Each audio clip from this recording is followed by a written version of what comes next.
Assalamu alaikum wa rahmatullahi wa barakatuh, Sheikh. Wa alaikum assalam wa rahmatullahi wa barakatuh, Maulana Sarfaraz. Jazakallah for affording us the time with us this morning. I want to begin with something perhaps that introduces the topic. When I had the opportunity to meet you 2 weeks ago, I said to you that I had a particular understanding of something and I wasn't sure how I developed that understanding. And I think it's something that I learned from you, from listening to you. And you said to me, I'm very disappointed in you because you don't take what I say, you think for yourself and you come to your conclusion. I can merely give you and guide you, and you have to think for yourself. And that really struck me as such a profound and important thing for us to start our listeners, because what we say now going forward will be something that you always say is an interpretation, it's your view, but everybody needs to think for themselves when it comes to these things. That's right. We need to think, and Allah sent the Quran لِقَوْمِ يَتَفَكَّرُونَ, to people who think. But it is more than that. He condemns with very, very harsh language. He condemns those who don't think. بَعْدَ بِاللَّهِ مِنَ الشَّيْطَانِ الرَّجِيمِ إِنَّ شَرَّ الدَّوَّابِ, the worst people behind Allah, in the sight of Allah, Summul Bukmul Ladina La Aqiluna, the deaf and the dumb who don't think. Okay, so I think that gives our listeners a good introduction that what we're about to speak about, you need to think and analyze and research for yourself as well. But we have a scholar that is 84 lunar years, as he would always highlight, 84 lunar years, and spent many years, perhaps 40, if not more, 50, 60, 70 years of that time studying the deen, and more specifically Islamic eschatology. Those who don't know, eschatology is the study of the end of times and the end of the world. That's just in a nutshell. Maybe, Sheikh, have I encapsulated that correctly? Yes, eschatology is the study of the end time. The end times. And one of the things that many of the listeners requested that we speak about was one of the signs that will happen towards the end of time, and that is the coming of Ya'juj and Ma'juj. And before understanding what we want to know about Ya'juj and Ma'juj, I think, Sheikh, can you give us, from your research and understanding, the chronology of things that happen around in that time with the coming of Nabi Isa, the Ya'juj and Ma'juj, all those kind of things. Just a brief summary of that. The companions of the Prophet, some of them were sitting talking amongst themselves when he passed by, and he asked, "What are you talking about?" And they said, "We are discussing the alamat as-sa'a, the signs of the last day." He then replied, and this hadith is in Sahih Muslim, that the last day would not come, and then he mentioned 10 signs. And these are sometimes referred to as the major signs. I don't agree with that. I think they're all major signs. All, many which are not mentioned in this 10 are supremely important signs. Number one, and they're not given in the chronological sequence in which they will occur. No. Number one is Dajjal, the false Messiah. And I have written several books already on this subject, but there are many, many more to be written, and that work will have to be done by those who come after me. Number two is Gog and Magog. Ya'juj and Ma'juj are the terms in Arabic in the Quran, but in the Torah and the Gospel, they're referred to as Gog and Magog.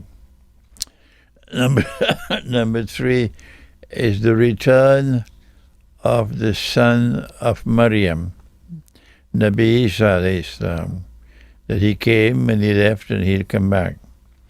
Number four is Dukhan, or smoke.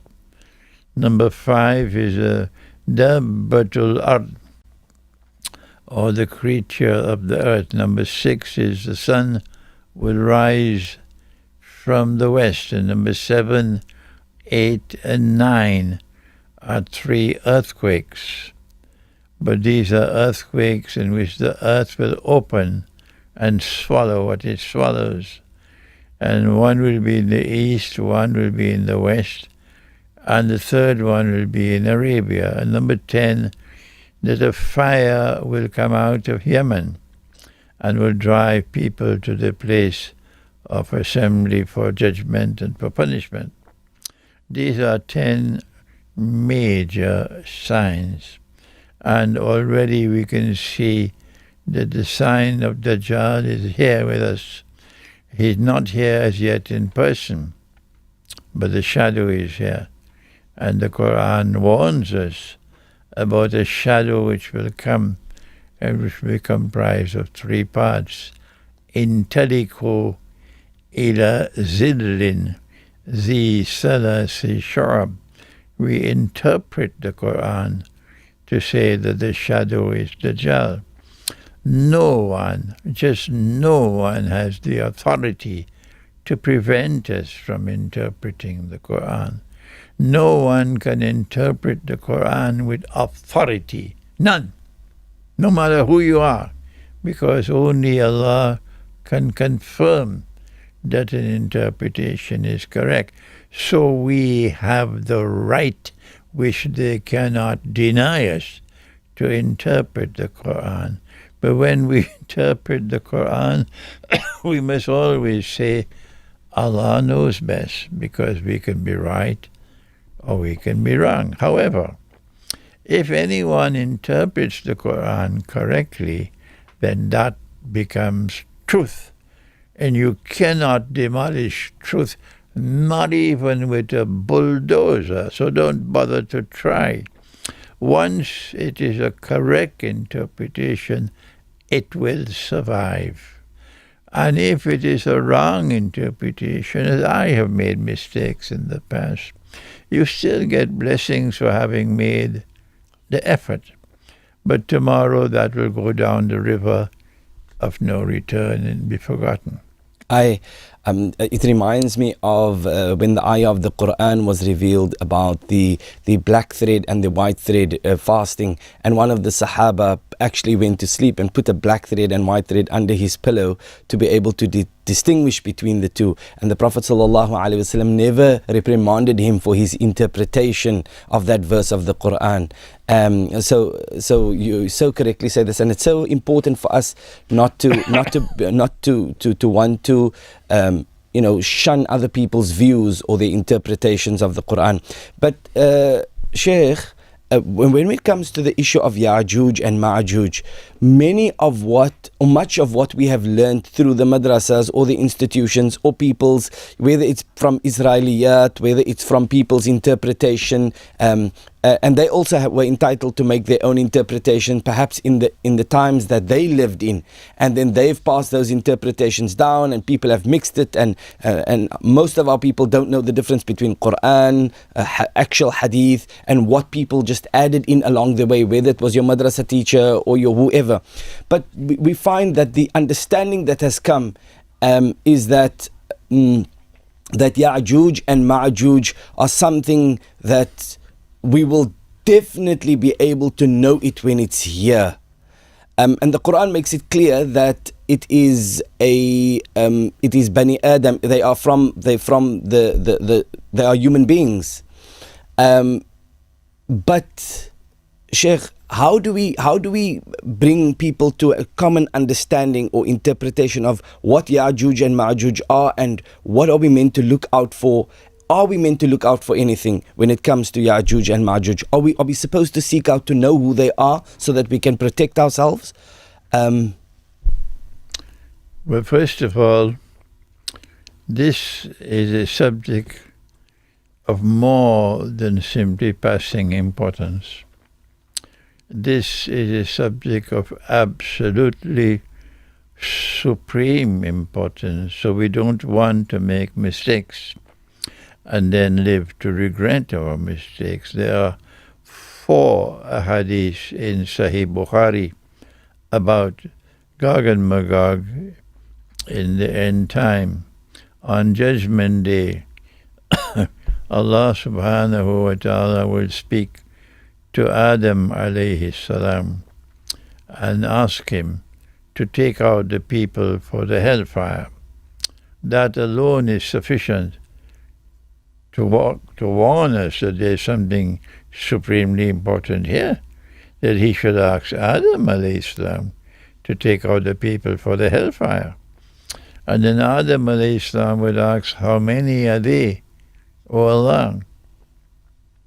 And then Allah subhanahu wa ta'ala would say, excuse me, out of every 1,000, take 999 for the hellfire. And the companions of the Prophet ﷺ were terrified when they heard that. But today nobody bothers. They hear that and they still eat their biryani and go home and sleep. But the companions were terrified. And he smiled. And he said to them, the one for Jannah will be from you, meaning someone who follows the truth which has come from Allah. That's the meaning, from you. And the 999 would all be the people of Gog and Magog. And therefore this is a subject of absolutely supreme importance. The next thing we need to consider when studying this subject is as if the subject is located in the Quran, then it follows for people who have right thinking, and most of us no longer have that right thinking anymore. We've been so brainwashed over the centuries. People who think properly, if the subject is located in the Quran, then that is the place you will go to begin your study of the subject. Proper methodology is that you first study the subject in the Quran. Why? Because Allah says of the Quran, وَإِنَّهُ لَحَقُّ الْيَقِينِ, that absolute truth is in the Quran. Absolute truth is not located anywhere else. But my critics don't seem to understand that. And no matter what I say, it makes no difference. Absolute truth is located in the Quran. And therefore it is to the Quran you must go to study the subject, because Allah speaks about Gog and Magog in the Quran. And when you go to the Quran, there is a way to study the Quran. Allah did not divide the Quran into surahs for the purpose of study. But they don't know that. And so they study the Quran this way. You begin to study Surah Al-Fatiha, and then you study Surah Al-Baqarah, and go on like that. That is not the way to study the Quran. Wrong. That is the way to recite the Quran. And Allah tells us in the Quran, in Surah Al-Isra, Qur'anan faraknahu, I have separated this Quran litakrahu, for the purpose of recitation, not for study. The way to study the Quran is told we are excuse me, in Surah Al-Waqi'ah, فَلَا أُقْسِمُ بِمَوَاقِعِ النُّجُومِ إِلَى آخِرِ الْآيَةِ, that you must study the Quran the way you study the stars to see the connection between verses. So you must go to the Quran first, locate all the verses of the Quran on Gog and Magog, and locate how they are connected with each other. And when you do that, you look for patterns in the sky to be able to read the stars, to be able to locate direction. Similarly, you have to learn to locate what Maulana, my teacher, blessed memory, Maulana Dr. Muhammad Fadlur Rahman Ansari, Rahimahullah, who was a supreme scholar of his age, mashallah. He says you must look for the system of meaning of the subject in the Quran. And only after that will you go to the hadith. And now listen carefully, Maulana Safraz. If a hadith is in harmony with the Quran, then we accept it. But what do you do when a hadith is in conflict with the Quran? My critics are not prepared to accept that a hadith can be in conflict with the Quran. No. Once it is in Sahih Bukhari or Sahih Muslim, it is absolute truth for my critics. And when I point out that this hadith is in conflict with the Quran, they call me controversial. What can I do with people who have lost the capacity to think and lost the capacity to recognize that Allah sent the Quran to function as Al-Furqan, that which sits in judgment over the hadith? They cannot accept, Sarfaraz, they cannot accept that the Quran can sit in judgment over the hadith. This is the lamentable, pathetic state of Islamic scholarship, most of Islamic scholarship today. They're not prepared to accept that the Quran can sit in judgment over the hadith. We need a new generation of scholars of Islam. But at our Maulana, Sheikh, at our institutions, when we study usulul fiqh and those things, we are taught of the sources and the prominence of one source over another source, and we are always taught that the Quran takes precedence over everything else. Good, fine. Well, then how do we explain the fact that you could hardly ever find a single scholar of Islam or a single Darul Uloom today which is prepared to accept that this hadith is in conflict with the Quran, that our Prophet, Allah's blessing be upon him, married a child? Did you hear that, Khadija? Did you hear that? The hadith? Our Prophet married a child. When it comes to Lady Aisha. 6 years of age. Did you hear that? I've heard that. You heard it? And I've heard alternate views in as far as that is concerned. No. There are no alternate views. This is black and white in Sahih Bukhari, in Sahih Muslim. Sarfaraz will tell you. And that he married a child 6 years of age. And this was not something that Allah said is exclusive for you. There is no evidence of that. None. And therefore, if he is the model, we have to follow his model, then marrying a 6-year-old is a sunnah. They cannot refute me. Don't bother to try. The marrying a 6-year-old will be the sunnah. First of all, this is in conflict with elementary common sense. Of course. That's all you need, a little bit of common sense. But because they accept that the hadith and Sahih Bukhari has a status like the Quran of absolute truth, they are not prepared to even examine the possibility that the hadith is in conflict with the Quran. And therefore we face this tremendous difficulty. And when I point out and I give the evidence that this hadith is not only in conflict with the Quran, and I can provide the evidence, but more than that, if it is a sunnah of the Prophet, how come nobody wants to follow that sunnah? You cannot find a single person in 1400 years of our history who was prepared to marry a 6-year-old child. And no one will give his daughter 6 years of age. But yet they are adamantly accepting that hadith is valid. What can you do, Maulana Sarfaraz, with the people who are betraying the Quran?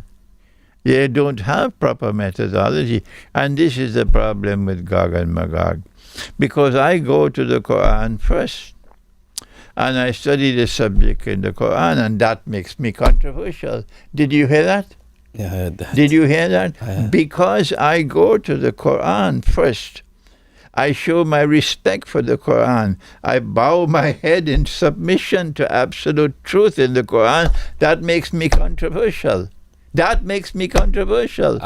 I think the controversy is probably not the best word. I think what I always say is, even if we disagree on a particular point with a scholar on a matter, which you are entitled to do, the fact that there is a scholarly discourse that raises the bar for thinking on a particular topic should be entertained and open. But if we shut out every kind of scholarly discourse and interpretation, we shut out the possibility of testing our own version of the truth. Whenever I give my opinion on any subject, I am always careful to declare this is my opinion.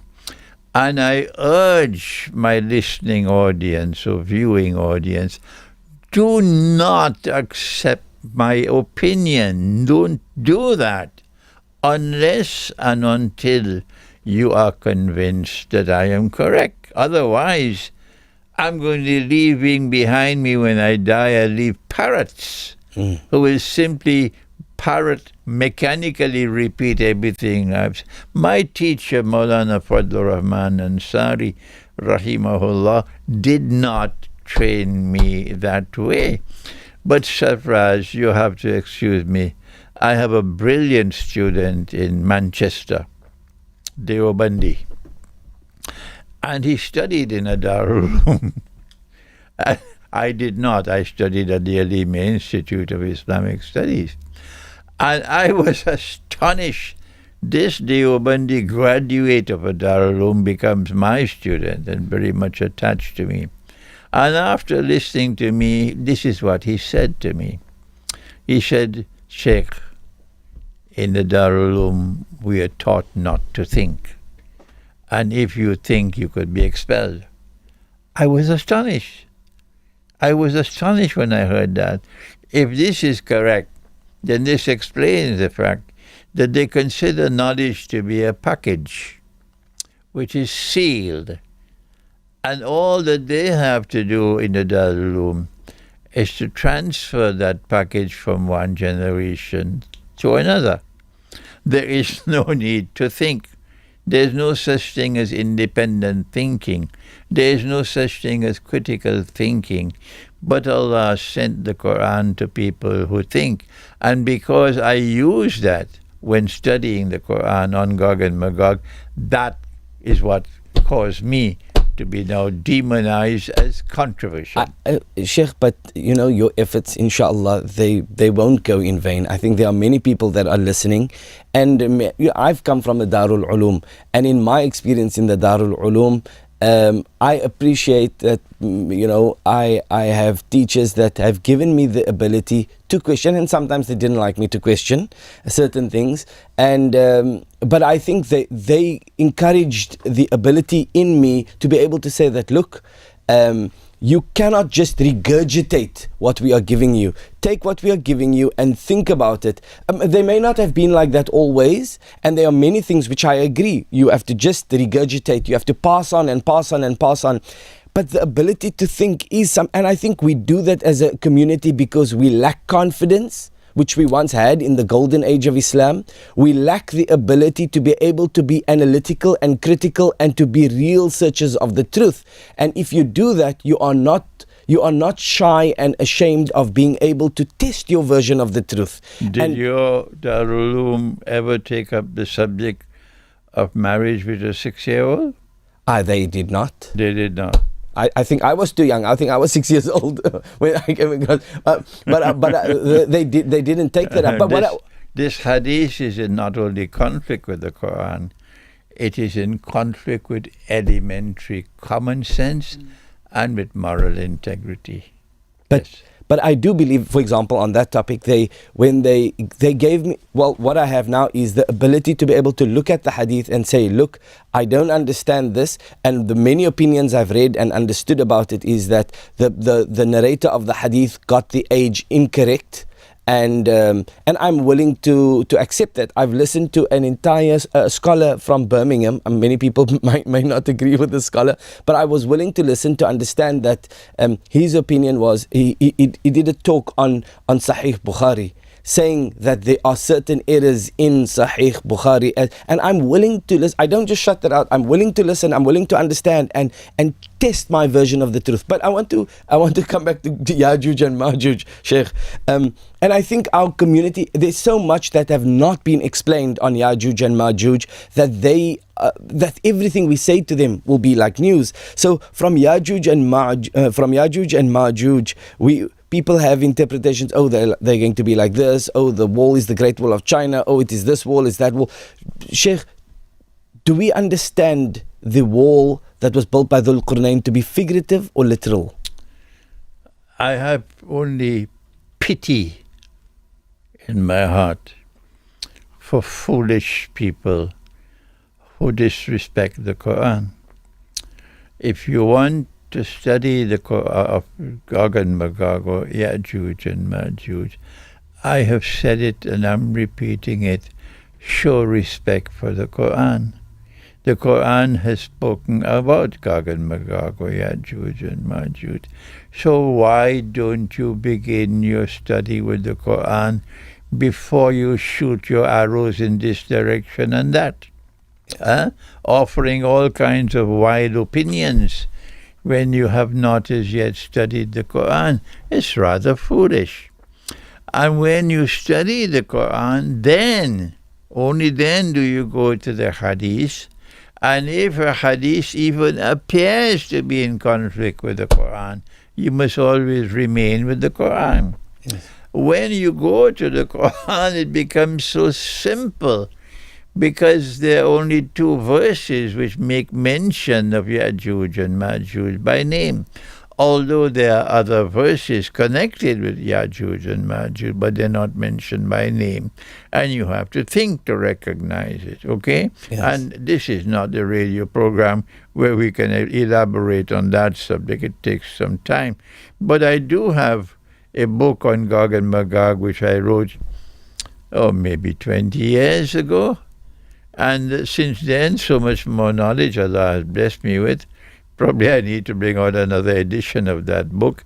But I have lectured on this subject and lots of times over the last 25 years. At the beginning, when I started to lecture on Yajuj and Majuj in New York in the 90s, they said I was crazy. They shut the doors of the masjid on me. Even to this day, they're shutting the doors of right here in Cape Town, they're shutting the doors of the masjid on me. Because my views are so different from what they consider to be the traditional viewpoint. That Gog and Magog, according to them, are some funny creatures living in the interior of the earth, which qualifies as rubbish. And I have to use strong language to wake people up. And Gog and Magog will not come into the world. The world will not experience Gog and Magog until after Nabi Isa alayhi salam, Jesus, the son of Mary, has returned. And he has not as yet returned. I don't think even in Cape Town people are recognizing that he has already returned. No. He is not as yet returned, and therefore there's nothing happening in the world today which is in any way connected with Gog and Magog. That is the traditional view. That is the view based on Hadith, a misinterpretation of Hadith. So when I come and I study the Quran and I offer a different view, my condemnation now is, Imran is controversial. Well, I tell them, you go your way and let me go mine. I don't have time for you anymore. I'm sorry, Maulana Safraz, I have worked long enough. I have toiled long enough. I have done enough work to try to wake them up, and they're refusing to wake up. When you go to the Quran, there are only 2 verses. One, which mention them by name. One is in Surah Al-Kahf. And that one in Surah Al-Kahf indicates, number one, that they are human beings, not some funny creatures living in the interior of the earth. That's rubbish. Number 2, that they have power, such power that even Zulkarnain could not destroy them. Number 3, that they commit fasad. And fasad is an act of corruption to such an extent that it can destroy. Number 4, that Zulkarnain contained them and therefore rendered them harmless by building a barrier made of blocks of iron and coated with copper. But Zulkarnain is someone who impacts on history twice. Don't tell me Zulkarnain is someone with 2 horns, because that is false. The Quran never refers to Zulkarnain as someone with 2 horns. The Quran always refers to Qarn as a generation, a people, an epoch. Yes. And so Zulkarnain is someone who impacts on history twice. And therefore, Maulana Sarfraz, this is elementary analysis. The fact that he's called Zulkarnain indicates that there will be two events in history, not one, in which Gog and Magog will be contained. The first already occurred, and it's mentioned in the Quran, and the second one has not as yet occurred. The Quran also, in that same verse in the Quran, informs us when the first event of Gog and Magog was to occur, power manifested itself in the region of the Black Sea, Ainun Hamia, the Black Sea. And power was used to punish the oppressor. Power rested on the foundations of faith. Don't leave me. Try to remember what I'm saying. So when the second of Qarnain, the second Qarn of Qarnain is to occur, all of this is from the Quran. Yes. When the second Qarn of Qarnain is to occur, power will once again manifest itself in the region of the Black Sea. And this will not be like the Soviet Union, an atheist state.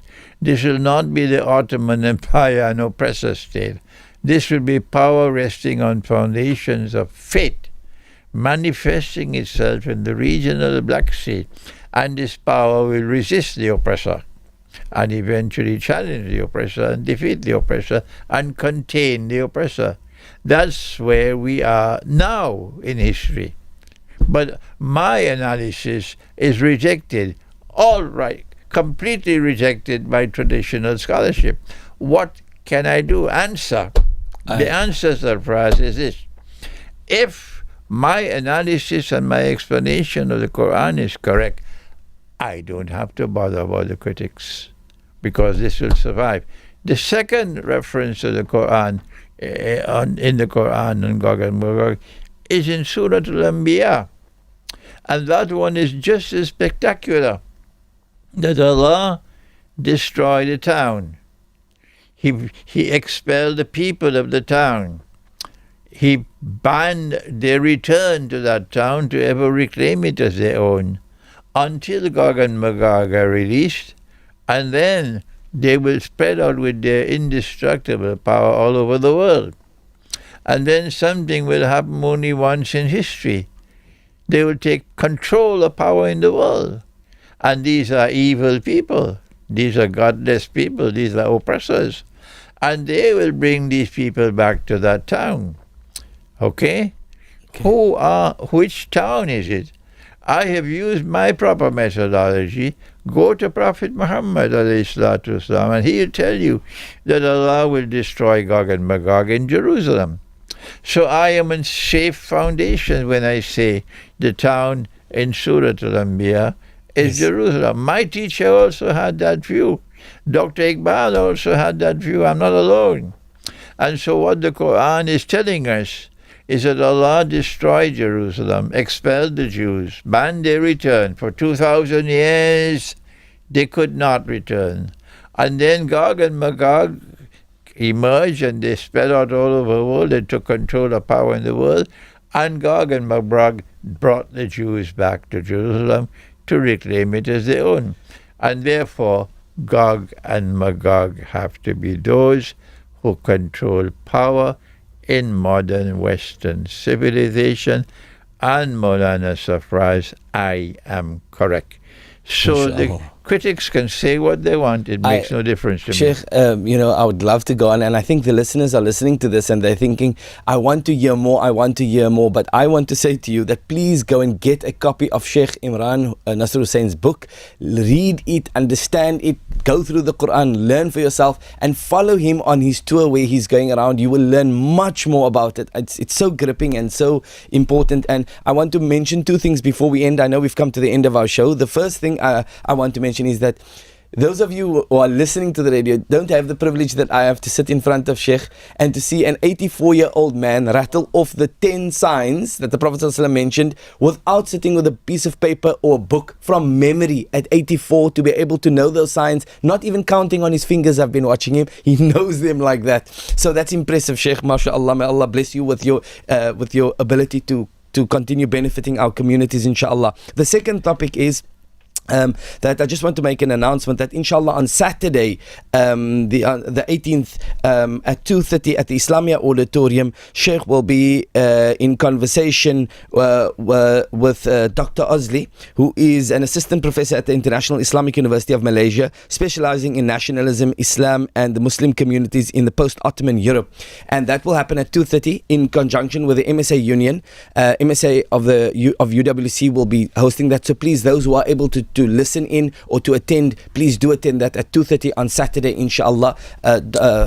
Sheikh Imran Hosein will be in conversation. I know I've gone over my time a little bit, Sheikh. Please do accept my apologies, and to the radio also accept my apologies. Jazakallah, Sheikh.